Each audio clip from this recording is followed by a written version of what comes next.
नमः शिवाय गुरवे सच्चिदानन्दमूर्तये निष्प्रपञ्चाय शान्ताय निरालम्बाय तेजसे।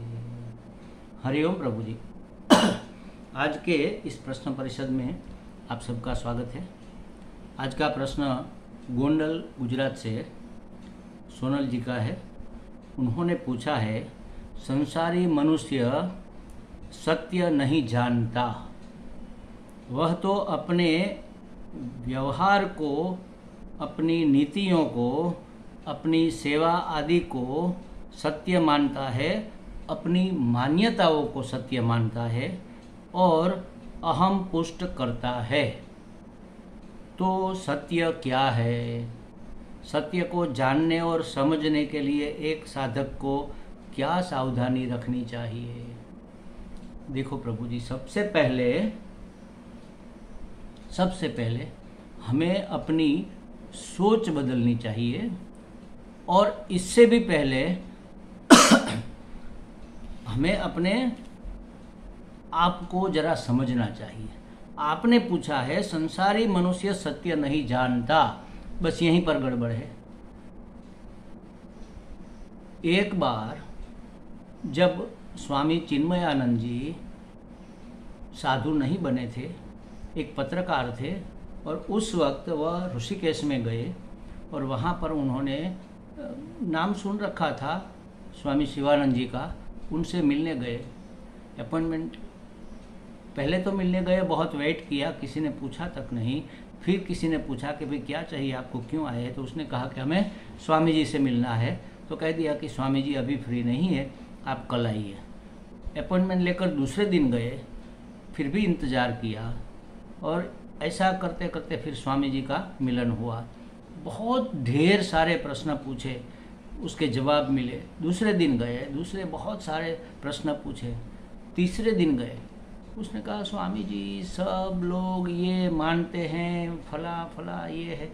स्वामी जी ने कहा कि छोड़ो इस झंझट को, सब क्या मानते हैं ये छोड़ो, तुम्हें क्या चाहिए ये सोचो। और उसको तीर लग गया कि हाँ बात तो सही है, सब संसारी मनुष्य सत्य नहीं जानते। अरे सब नहीं, हम संसारी, ऐसा कहना चाहिए। कहने की बात नहीं है, ये अंदर की जो मान्यता है। हमारी उंगली हमेशा सामने वाले की ओर रहती है, तब तक हम कभी अपने आप को नहीं जान पाएंगे। और अपने आप से बड़ा सत्य इस संसार में कोई नहीं, इस सृष्टि में कोई नहीं है। एक मैं ही सत्य हूँ, बाकी सब मिथ्या है। तो इसको हम समझेंगे। स्वामी ने कहा कि तुम क्या चाहते हो ये बताओ। वो ऐसा चाहते हैं, वो ऐसा करते हैं, तुम क्या करते हो, तुम क्या चाहते हो, तुम्हारा लक्ष्य क्या है? मतलब तुम्हारे जीवन का अंतिम चरम परम लक्ष्य क्या है? सोचा है कभी? लग गया तीर, गए गंगा किनारे, पांव गंगा के अंदर रखकर बहुत देर तक बैठे रहे। एक दिन बैठे, 2 दिन बैठे, 3, सोचते ही रहे आखिर मुझे चाहिए क्या। जैसे समझो कि हम कहे कि हमें नौकरी चाहिए। अच्छा नौकरी मिल गई, फिर क्या चाहिए? तो हमें बढ़ती चाहिए, हम ऑफिसर बन गए, फिर क्या चाहिए? फिर गाड़ी चाहिए, बंगला चाहिए, लाड़ी चाहिए, बच्चे चाहिए, ये सब। लेकिन फिर क्या? एक क्वेश्चन मोर, फिर क्या चाहिए? अंत में आएगा हमें संतोष चाहिए, हमें शांति चाहिए, हमें आनंद चाहिए।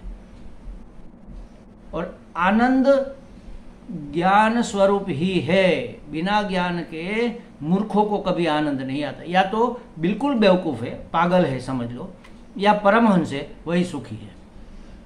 या तो पागल या तो परमहंस, वही सुखी है। बीच वाले बस इधर उधर लटक रहे हैं। और सामने वाले को ये लोग ऐसा करते हैं, इसको कैसे रहना चाहिए, इसको क्या करना चाहिए। अरे छोड़ो इसको, अपना सोचो तुम्हें क्या करना चाहिए। तो यहाँ से पहले तो भूल का सुधार होना चाहिए कि संसारी मनुष्य सत्य नहीं जानते। उसकी जगह कहना चाहिए कि हम संसारी मनुष्य। सबको कहना है तो कहो, लेकिन अपने को तो शामिल रखो। हम संसारी मनुष्य सत्य नहीं जानते। हम तो अपने मान्यताओं को, अपने व्यवहार को, नीतियों को, सेवा को सत्य मानते हैं और अहम पुष्ट करते हैं। ये जान तो गया, अहम को पुष्ट करना सत्य नहीं है, तो फिर क्यों करते हैं? नहीं नहीं महाराज जी, हम कहाँ करते हैं। यही तो हुआ, जब दूसरों की शिकायत करते हैं कि संसार के लोग सत्य नहीं जानते, तो अपने अहंकार को पुष्टि मिलती है। हाँ, हम उनसे अलग है, मतलब थोड़ा उनसे कम से कम थोड़ा तो ऊंचा उठे हुए हैं। तो यही तो अहंकार की पुष्टि है महाराज। अहंकार कहीं से भी अपना भोजन खींच लेता है, पुष्ट हो ही जाता है। तो सत्य, अब प्रश्न मूल यह है, सत्य क्या है, और सत्य को जानने और समझने के लिए एक साधक को क्या सावधानी रखनी चाहिए। सबसे पहले यही सावधानी रखनी चाहिए कि अपने आप को पुष्ट, अपने अहंकार को पुष्ट न करे, दूसरे की ओर उंगली करके ये न बताए कि वो ये करते हैं, वो ये चाहते हैं, उसे ऐसे रहना नहीं चाहिए महाराज, उसको कैसे रहना चाहिए। एक पति को अपनी पत्नी के साथ संसार में कैसे रहना चाहिए, अरे मिट्टी डालो महाराज उसकी बातों पर, हमें कैसे रहना चाहिए ये सोचो। अगर जान भी गए कि वो सामने वाले जो हमारे पड़ोसी है उसको अपनी पत्नी के साथ ऐसे रहना चाहिए, क्या फ़ायदा। हम जान गए और उसको हम बता भी देंगे तो वो हमारी बात मानने वाले थोड़े ही है। हम अपने बारे में सोचे, यह सबसे बड़ी और सबसे पहली सावधानी है सत्य को प्राप्त करने की। अच्छा, अब देखो, शंकराचार्य जी ने सत्य बता दिया है, सब जानते भी है, लेकिन मानता कौन है। ब्रह्म सत्य जगन मिथ्या, ब्रह्म ही सत्य है और जगत मिथ्या है। और ब्रह्म से जीव अलग नहीं है। हम अपने आप को जीवात्मा मानते हैं तो हम ब्रह्म से अलग नहीं है, ब्रह्म ही है। अलग नहीं का मतलब यही कि जीव ही ब्रह्म है। वेदांत में ऐसे व्याख्या की जाती है, अहम और इदम। एक मैं माने अहम, अहम जैसे कहते हैं अहम जानामि, मैं जानता हूँ, हर चीज़ में हम मैं तो घुसेड़ कर रख ही देते हैं। तो ये अहम और इदम, इदम माने वह, ये सामने जो है, जो अहम नहीं है बाकी सब इदम, बाकी सब कुछ इदम समझ लो। अहम माने मैं, और मैं से जो भिन्न है वह सब इदम, बाकी सब इदम। और इदम है वो क्या है, जगत है। तो ब्रह्म सत्य, अहम सत्य, मैं ही सत्य हूँ, जगत मिथ्या। मैंने कहा था ना पहले कि मैं ही सत्य हूँ, मैं सत्य हूँ, बाकी सब मिथ्या है। सत्य किसको कहेंगे, पहले उसकी व्याख्या दिल में बैठा लेनी चाहिए। त्रिकाल अबाधित सत्य, जो सत्य है वही सत्य है। तीनों काल में जिसका बाध नहीं हो सकता, जिसका नाश नहीं हो सकता, जिसमें कोई परिवर्तन नहीं हो सकता, जिसमें कोई विकार नहीं हो सकता, उसी को कहेंगे सत्य। त्रिकाल अबाधित पहले जो था, आज भी है, कल भी रहेगा। और जो सत्य है वही चित्त है, वही मतलब वह ज्ञान स्वरूप ही है। जो सत्य है, जो चित्त है, वही आनंद स्वरूप है। देखो हमें क्या चाहिए, आनंद ही तो चाहिए ना। तो सत्य आनंद स्वरूप है, जहाँ बिल्कुल निरालंब आनंद हमें प्राप्त हो, बिल्कुल निरायास, कोई प्रयास किए बगैर। जैसे कि कभी कभी लगता है कि बस पता नहीं क्या, बस आज बहुत खुशी हो रही है, लेकिन कारण क्या है, कारण कुछ भी नहीं है, बस आनंद आ रहा है। तो ये अपना स्वरूप है, आनंद स्वरूप है सत्य, ज्ञान स्वरूप है सत्य, सत्य स्वरूप है आनंद, सत्य स्वरूप है चित्त। तो सत्य चित्त आनंद ये हमारा स्वरूप है। इसको जानने और समझने के लिए साधक को क्या करना चाहिए, सबसे पहले तो साधक को सत्संग ही करना चाहिए। ये अपना स्वरूप है, ये परमात्मा का स्वरूप है। स्वस्वरूप को जानने, क्यों, अपने स्वरूप को जानने के लिए हमें दूसरे का संग करने की क्या जरूरत है। हम अपने आप को तो जानते ही है। देखो हम अपने आप को क्या जानते हैं और कैसा जानते हैं। अगर हम अपने आप को जैसे समझो कि हम अपने आप को पुरुष जानते हैं, हम अपने आप को पिता जानते हैं, हम अपने आप को पति जानते हैं, हम अपने आप को अफसर जानते हैं, तो हमारे बारे में हमारी कितनी मान्यताएं हो गई। सत्य एक रूप रहता है। देखो हमने पहले भी कहा, वह विकारी नहीं है, उसमें कोई परिवर्तन नहीं होता। अगर परिवर्तन होगा, विकार होगा, तो धीरे धीरे वह नष्ट भी हो जाएगा। जो चीजें नष्ट होती है वह विकारी होती है, वह परिवर्तनशील होती है। तो हम तो बदलते रहते, कभी पिता बन गए, कभी हम वही है। लेकिन कहेंगे कि हम इसके पिता हैं। अरे तुम तो पुरुष थे, पिता कब बन गए? हम इसके पति हैं, हम अफसर है, अफसर कैसे बन गए भाई? तुम तो पुरुष हो, कहते हो कि मैं पुरुष हूँ। तो पुरुष, ये सब मनुष्य तक, ये सब हमने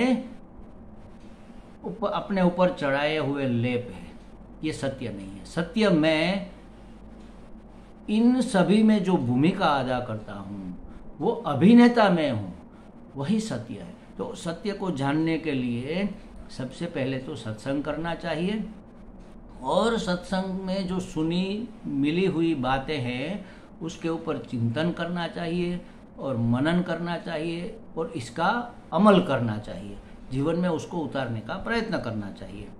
और सावधानी हर क्षण रखनी चाहिए। जैसे कहा कि अहम ब्रह्मास्मि, मैं ब्रह्म हूँ, मैं सत्य चित्त आनंद स्वरूप हूँ, तो हर क्षण ये सावधानी रहनी चाहिए कि मैं सत्य हूँ, मेरे में कोई परिवर्तन हो नहीं सकता। लेकिन मैं तो बूढ़ा हो रहा हूँ, तो ये मैं नहीं हो सकता। परिवर्तन हुआ ना, तो ये मैं नहीं हो सकता। जो परिवर्तन नहीं होता वही मैं हूँ। तो मैं कौन हूँ? ये परिवर्तन को देखने वाला, इसको जानने वाला, इसका साक्षी, इससे प्रभावित नहीं होने वाला, वह मैं हूँ, जो कभी परिवर्तित नहीं होता। सत चित्त हूँ, मैं ज्ञान स्वरूप हूँ। अरे मुझे तो पता नहीं क्या होने वाला है, तो ये मैं नहीं हूँ, ये बुद्धि है। जो अज्ञानी बनी बैठी है, जो विद्वान बनी बैठी है, जो बेवकूफ़ बनी बैठी है, यह बुद्धि है, यह मैं नहीं हूँ, मैं नहीं हो सकता। इसको जानने वाला, इसको समझने वाला, ज्ञाता, दृष्टा, साक्षी में हूँ, जो इससे प्रभावित नहीं होता। आनंद, अरे आज तो बहुत मज़ा आया। कब तक टिका? शाम तक। फिर वही के वही कांची के बैल की तरह लग गए वही के वही करने के लिए। आनंद कहाँ गया? चला गया। तो वह आनंद मेरा स्वरूप नहीं हो सकता, जो आए और कभी न जाए। जैसे नींद में, आज नींद में आनंद आया, मुझे आया, कल नींद में आनंद आया, तुझे भी आया, उसको भी आया, इसको भी आया, पशु को भी आया, पक्षी को, किसी को ऐसा नहीं है कि नींद में उसको आनंद आता ना हो। अगर नहीं आता तो वो नींद में जाता क्यों? आई बात समझ में? हर समय, हर परिस्थिति में नींद में आनंद आता है। जो कभी नहीं बदलता वह मेरा स्वरूप होता है। तो आनंद मेरा स्वरूप है। जैसे समझो कि हमें रसगुल्ले बहुत पसंद है, आपने रसगुल्ले हमें ला कर दिए, हमने एक खाया, तृप्त हो गए। आपने कहा नहीं महाराज दूसरा खाना पड़ेगा, दूसरा खाया और आनंद आ गया। महाराज एक तो और लेना ही पड़ेगा, तीसरा खाया, अब तो बस, अब नहीं खाया जाएगा। कोई दूसरा साधक आके कहा महाराज आपने हमारे हाथ से तो कुछ लिया नहीं, एक और लो। 4, 5, 6 कितने खाओगे? फिर क्या होगा? अब जो आनंद देने वाला रसगुल्ला था वह दुख देने लगा। अब महाराज आप बस करो वरना सब बाहर निकल आएंगे, अब तो पीड़ा हो रही। जो सुख देते देते पीड़ा देने लग जाए वह मेरा स्वरूप, वह आनंद में नहीं हो सकता।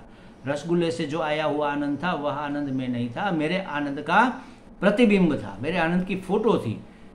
तो प्रतिबिंब तो बदल सकता है, फोटो, क्योंकि दर्पण में प्रतिबिंब चिपकता नहीं। आप चले जाओ, दूसरा आएगा तो उसका प्रतिबिंब पड़ेगा। फिर चाय आई, चाय का प्रतिबिंब पड़ा, चाय में हमारे आनंद का प्रतिबिंब पड़ा।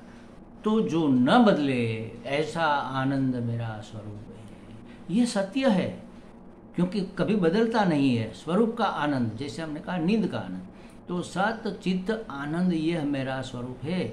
बस इसके लिए सावधानी रखो। जो शरीर बदल रहा है मैं नहीं हो सकता, परिस्थिति बदल सकती है मैं नहीं हो सकता। बेटा बदल गया, पहले बहुत प्रेम करता था, पत्नी आई तो माँ को भूल गया, तो ये मैं नहीं हो सकता। मेरा हो सकता, जो मेरा है वह मैं नहीं हूँ। ये सावधानी रखनी चाहिए। मैं सत्य हूँ, कैसे सत्य हूँ? मैं चित्त हूँ, कैसे चित्त हूँ? मैं आनंद स्वरूप हूँ, कैसे मेरा स्वरूप आनंद है? ये सावधानी सतत रखते हुए कभी कर्ता, कभी भोक्ता, कभी प्रमाता नहीं बनना, इसके लिए सावधानी रखे और उसी तरह अपना जीवन बिताए। सत्संग को कभी ना छोड़े, तभी धीरे धीरे धीरे धीरे धीरे सत्य समझ में आएगा। मल्टी डायमेंशन है ये सत्य, हर तरह से अलग दिखता है लेकिन है तो वही का वही। अरे सत का यह स्वरूप भी है, अरे सत का यह स्वरूप भी है। आश्चर्यवत पश्यति कश्चिदेनम, सब लोग इसको आश्चर्य की तरह देखते, अरे ये सत्य है, ये तो हमारे खीसे में पड़ा हुआ था, हम तो कहीं बाहर ढूंढ रहे हैं। ऐसी बात हो जाती है महाराज।